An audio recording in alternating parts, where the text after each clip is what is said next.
What's up, everyone?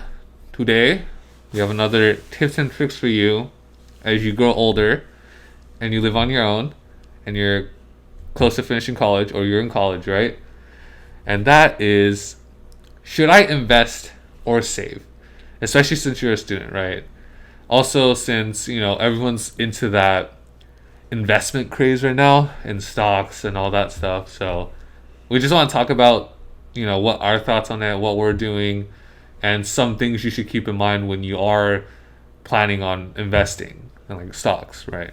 Yeah, exactly. So we're gonna give you all 3 questions that we asked ourselves before we started investing, and just some general tips that we had just learning about what types of stocks there are and what our situation is and what we're doing now. Yeah. So first off, one of the biggest questions I feel like you have to ask yourself, which is like pretty self-explanatory, is like, do you have income, like enough income to pay for your expenses? Yeah. Right? So easy peasy, right? If you don't, obviously you should use that money to pay for your bills and like save into that and make sure that you have like enough money for shelter, good food, and just like all of your school supplies, right?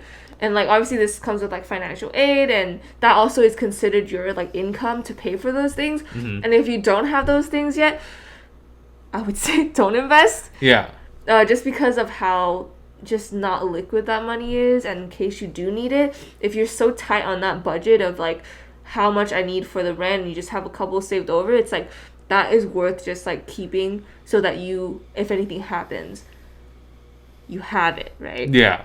Also keep in mind this is mainly for students and people who are just coming out of college and stuff like that. We're not trying to apply this to you've been working in industry for many years, right? Because that's a little different. So just keep that in mind, in case it kind of gets mixed up. Yeah, obviously everyone's situation is different, so just like really check, like, am I making enough, and like is financial aid giving me enough to cover my expenses? And then we can go into like what can you do with the excess now that you have money that you can save and you can put into investing. What do we do from there? Yeah. And I also want to add, right, it's that if you don't have income and you still, let's say you want to save, you want to invest, or you want to have more, you could, finding a job is also, something good, because it might not be best to invest, 100% of your financial aid, especially if you don't have to pay for rent. Right? I'm not saying this is a bad thing or a good thing, right? It's just, it really depends on what you think about it. Is that I know some of my friends are putting their financial aid money into, stocks and stuff because they don't, since everyone's at home and they're doing online, they don't actually have to pay for rent, right? So it really depends on what you want to do. Yeah, and I think that goes into the second question you should ask yourself is, do you have an emergency fund? Yes. Like, enough for like 6 months of like all of your expenses basically, or 3 months, 6 months? I think my general rule of thumb was like 6 months, like half a year. Yeah. Especially with how the pandemic is going, it's like having enough for those 6 months so that like if anything happens, if you suddenly get laid off or like you don't have enough money, you can like still sustain yourself for 6 months while you give that time period for yourself to find another job or like find another source of income some sort of way. So I think it's like, for those who are like moving their like money into investments, it's like, do you have that savings like there already, right? So before you invest money and invest it into this not as liquid, so liquid means that it's easy to take out and move into cash you can use every day. Like before you move it into stocks where it's not as liquid, not as easily accessible, it's like you have to and should have something where it's quick in a savings account where if you need it, if you need that money quick, and if you have something to like pay off, you have it there, right? So there's no stress of like, shoot, where do I get that money from? Yeah. Right. So you basically hit all the points. I don't really have much to add. So the third question that we have to ask is, are you in debt? Right? I know a lot of students are taking loans. They do have student loans. Like I do too. My sister also does. So that is, I think, isn't entirely as important as the other two, especially since if you're still in school, you don't have to pay off that loans immediately, right? But you have to understand that once you leave school, you have a couple months without interest to pay it off. And if you're investing, let's say, 10,000, that's an absurd amount, but let's just say 10,000 of, like, you're getting, let's say, 10,000 of your student loans, and you're investing 10,000 to stocks, right? You have to keep in mind that, okay, potentially if I make money, can I take it out? Will I get taxed? Because you will get taxed if you take out stocks, the money you made from stocks at like a certain period. Like if you don't have it, I think it was a year longer, you'll be taxed a lot more, right?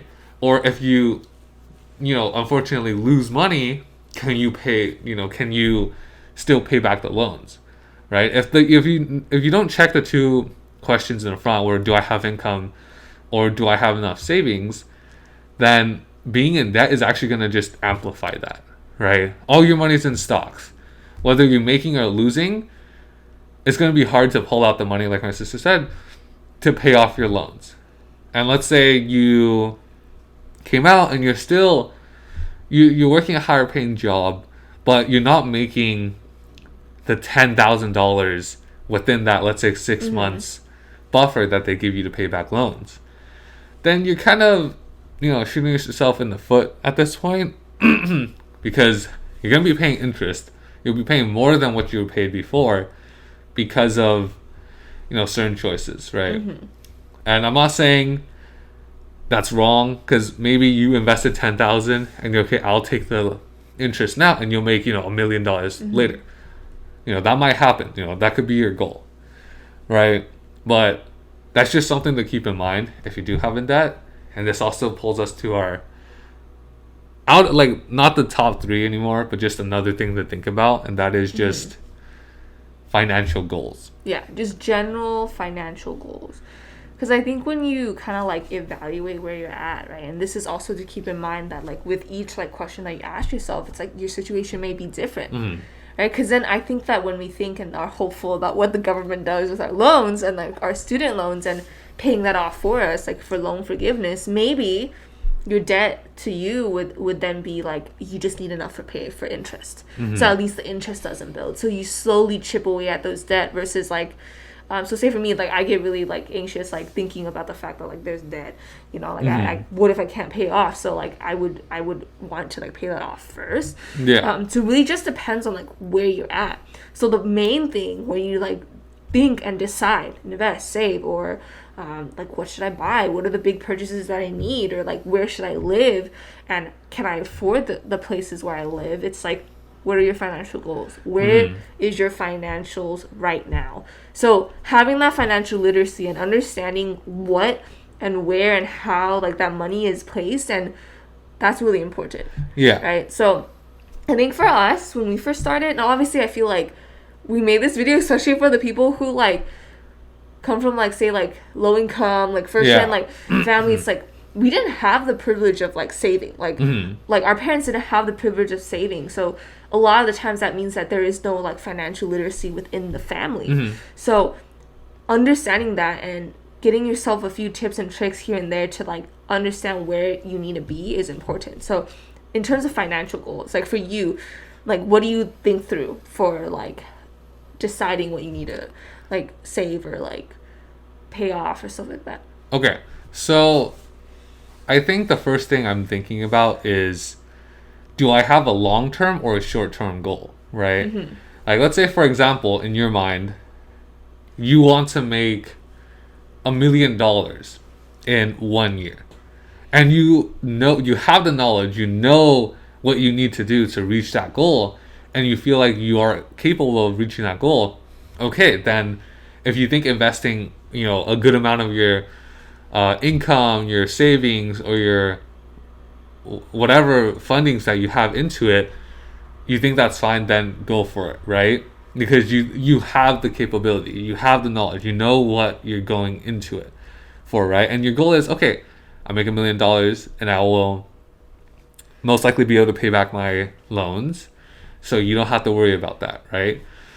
But if you have a more long-term goal, right, I want to invest in the future, right? As of now, I want to just finish college and start working and make some money, then maybe saving, right? Saving accounts or like many of those are probably better for you because you could touch that whenever you need to, or just keep it in there for 1 or 2 years or maybe longer, right? So for me, my first thought when it comes to investing or saving or just financial goals, I first look at my situation because I work in a field where it's kind of hard right now. All right, so it's like I am starting off with IT, right? No, fixing computers and stuff. But since the company I'm working with, he's really busy, and my schedule doesn't really match what he needs, I get a lot less hours, right? So for me, I would have to account, okay, how much am I making monthly? Okay, I do have financial aid. I am taking loans. What do I want to do with that? That comes after, right? I have rent to pay for. I have food that I need to buy. And the remaining money is for investments or savings. Then my first thought is, okay, if I put money into investments like stocks, I wouldn't want to be taking out early because if you make money, you're going to get taxed. So I don't want to get taxed. And there's that thing where if you put stocks in and you leave the money in there for many, many years, the stocks is lower. The tax? Yeah, the tax on the stocks is lower, yes. So do I want to do that? So let's say I put $500 in there. Then I can't touch that $500 for a couple of years. Or I could put it into a high yield, which is like, I think right now my high yield is like 0.5% annual yield. Yeah, it's a lot lower now because of the pandemic. Economics. But the thing is, I could touch that money whenever I need to. And because I don't, right? Like, remember the 3 questions that we said, do you have income? As of now, I don't have as much as I did before. I want to just put money into savings. Because in case I don't have enough money to pay for my expenses, I could still touch the savings, right? And then debt, we're not going to talk about that because that comes afterwards, and I am planning for that. And if you do have debt, and in my mind, I want to pay off that debt quick, I'm putting monies into a savings account. And my goal of coming out after is to invest when I get into a higher paying job and stuff like that, right? And when you save, that automatically becomes your emergency fund. So that's like goes hand in hand. So yeah, that's basically my goals, and I'm giving you guys my situation. So that's something you could, take an example off of, and yeah, that's basically how I do it. Yeah. So for you, it's more like short-term goals, right? It's like, it's like in like short-term is technically like 1 to 5 years. So when I think say short-term, it's not like the month. You know, like, that's really hard to do. Yeah, but it's like the 1 to 5 years, and if you're thinking long-term, it's like 10 to 20 and stuff like that. So or like medium to like long-term, basically. Yeah. And then long-term is retirement, right? So for you, it's like more so figuring out the short-term goals because like that's what you kind of worry about, like the debt and like making sure that you have enough money to pay for your expenses, right? Yeah. And then so for my situation, just like give y'all other examples, it's definitely very different because technically right now I work full time, so I do have a lot more like income in terms of like saving, right? And I do have an emergency fund set up now from just saving all throughout these years, so I feel more comfortable being able to put that money into investing. Because for me, when I evaluated, I'm like, okay, so do I have an emergency fund? Do I have a stable income? Yes and yes. And then I decide, okay, so now what do I do with that money? It's like, okay, I can invest, right? Now I can make it so that instead of my money sitting there, right? Instead of all my money sitting there, I can have my money work for itself, right? And I think when you come to that point, the next time, maybe we can talk about this again sooner if y'all are still interested in like investing, is like, do you have the time to like day trade or swing trade, which is like watching it week by week or like day by day and like investing? It's like investing, if you want to invest and like make gains and profits, it does take a lot of research. Like it is something that you need to be able to like understand and analyze and look through the earnings and stuff of each company so you make knowledgeable, informed decisions. And I don't have time for that, is what I realized. So for me, I would have to put it in long term. in things that are safer and that are less risky, because my risk tolerance isn't as high. So when you get to that point, there are more things that you have to think about. But I feel like those 3 questions are the ones that we think about first before we start investing into stocks. Yeah. And really understanding how you're getting taxed, how often can you pull that money out? Is it even worth it? Like, how much money are you putting in to it, and like what platforms you're using? So these are little just like tips and tricks, again, like questions for us, to you to ask yourself, is investing the right thing for me, or is saving? And hopefully we're gonna be together and learn financial things together. Yeah. And be more financially literate together. Yeah. Yeah. And also, when you do invest, you can't just look at a company and go, oh, okay, so they're cheap right now, I could buy and they're gonna go up. Right? That might not happen. Or if you look at a big company and you're like, oh, they're a big company, they're not gonna drop. That might not happen either. Right? So you have to research each individual company, see how they're doing annually, like revenue, if they're doing well, see if there's any issues coming up, like are they gonna go bankrupt or stuff like that, like the GameStop one. Oh my god, is really interesting, right? Yeah. So a lot of people are saying if you invest in GameStop, you can make a lot of money, but it's also quite a bit of a gamble because you don't know the entire situation. It's kind of like that, where you have to, if you don't research on top of, figuring out how to day trade and just stocks in general, it just turns into a gamble. And you're going to lose money, and potentially a lot of money, if you do it that way, which is why stocks does take a lot of time. You have to research. You have to learn so much about it. And yeah, like my sister said, we don't have that much time for it. And that isn't our goal, right? Like, our goal isn't to make millions off of stocks. So we're definitely not going to put as much time into that. So what we are also trying to do is like look into index funds, high yield savings, mutual funds. It's the ones that is investing, but you're very much in the back. It's like someone's doing it for you. You're still making percentages back, but just a lot less if you were to do it yourself. Yeah. So it's the risk factor there is much lower. So we don't have to do as much research because we know that throughout the years, these are the companies that have been really doing really well, right? Yeah. So the last tip for y'all is that, so all this stuff, like even if you don't have time to research stocks, like we would still highly recommend that you continue to learn more about finances. Yeah. Like I feel like especially like for us when we like didn't have the money, like our family didn't have the money to like save, like everyone's a little scared to like what do we save? Sometimes we might need that money. Like what if we need to pull it out and stuff? So really like taking advantage, like if you're at school and if you're paying for some units, take a pass class for finances, like personal finances, and figure out, okay, so how do I budget? How do I figure out my financial goals? Like how do we invest? How do I save? Like how much money do I need? Like all those questions, like we figured out like by either learning in class or taking you're taking a free class or something? Yeah, so there's also, if you aren't in a university and you don't really want to go to a university to do it, there's many free online courses and online sources that can teach you more about finances, right? And that does take time, but I think that's very needed for a lot of people because not many people are taught that when they're younger. Like we definitely weren't, but we did take time to learn about it because, like we said, we didn't come from a really wealthy families, so we had to kind of figure out how to save, how to maximize the amount of money we're using for different things. So that's how we built up financial literacy, because we're constantly researching, right? Coursera is the one big one that you could go online and you could just audit a course and you just learn the whole thing on your own, right? So just constantly research, learn more about it, read books. There's many outside sources that could really help you learn more about this stuff.